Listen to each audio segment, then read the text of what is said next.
Bodoland auto' driver YouTube चेनेलाव नोंथांमोन बयखौबो बरायग्रोबाय। बे समाव जायफ्रा आंखौ सापर्ट खालामबाय, साबस्क्राइब खालामनानै मोजां मोजां कमेन्ट होबाय, बिथांमोननिसिम आंनि अननाय आरो मोजां मोननाय अरायसम थागोन।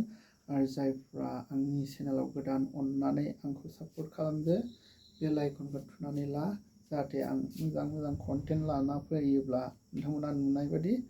आरो जायफ्रा इउटुबार, फिसा फिसा इउटुबारफोर दं, नोंथांमोना आंनि चेनेलखौ साबस्क्राइब खालाम आरो कमेन्ट खालामना हो। आरो आंबो नोंथांमोनखौ साबस्क्राइब खालामनो हानाय बादि आरो नोंथांमोननि भिडिअखौ नायनानै जेरै आंबो गोजोननाय मोनो, बिदि नोंथांमोना कमेन्ट खालामदो। बे समाव आङो फुराना मेथाइ खननो सानदों, नाथाय फुरानाब्लाबो बिराद मोजां, दासिमबो बिराद गोजोननाय मोनो खोनासंनानै। जाबाबो जायाब्लाबो नोंथांमोना खोनासंदो।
फैगोन बोथोर